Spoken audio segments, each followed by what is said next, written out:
EG 3600. So ಈಗಾಗಲೇ ನಾವು ಮಾತಾಡ್ತಾ ಇದ್ದೆವು. ಸೊ ಇದೊಂದು ಗಂಟೆಗೆ ಎಷ್ಟು ಲೀಟರ್ ಪೆಟ್ರೋಲ್ ಬೇಕಾಗುತ್ತೆ? ಎಲ್ಲರೂ ಕೇಳುವುದಾಗೆ ಎಷ್ಟು ನಾನು ಖರ್ಚು ಮಾಡಬೇಕಾದಿತ್ತು, ಹೇಗೆ ಬರ್ತದೆ, ಹೇಗೆ ಅಂತದೆ ಪರ್ ಅವರಿಗೆ ಸಾಮಾನ್ಯ 1 ಲೀಟರ್ 1.25 ಲೀಟರ್ ವರೆಗೆ ಪೆಟ್ರೋಲ್ ಹೋಗ್ತದೆ ಇದರಲ್ಲಿ.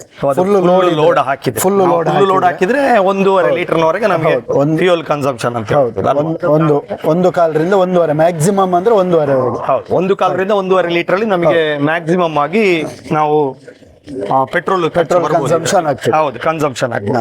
ಸೊ ಅದೇ ರೀತಿಯಲ್ಲಿ ನಾವೀಗ ಬೇರೆ ಜನರೇಟರ್ ಎಲ್ಲ ನೋಡ್ತೇವೆ ನಾವೀಗ.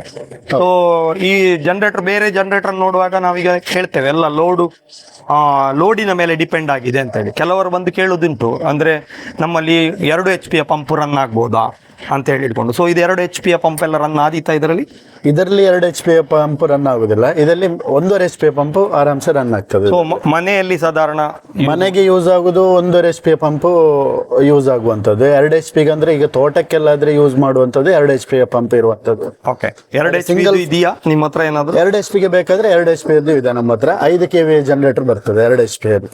ಓಕೆ, ಸೊ ನಾವು ನೋಡ್ಬೇಕಾದ ಹಾಗೆ ನಾವೀಗ ಮುಖ್ಯವಾಗಿ ಈಗ ನಾವು ಕಂಡುಕೊಂಡದ್ದು ಏನಂತ ಹೇಳಿದ್ರೆ, ಈಗ ನೋಡ್ತಾ ಇದ್ದಾಗ 3600 ನೀವೀಗ ಏನು ನೋಡ್ತಾ ಇದ್ದೀರಿ ಅದರ ಡೆಮೋವನ್ನು ನಾವು ಮಾತಾಡಿದ್ದಷ್ಟೇ.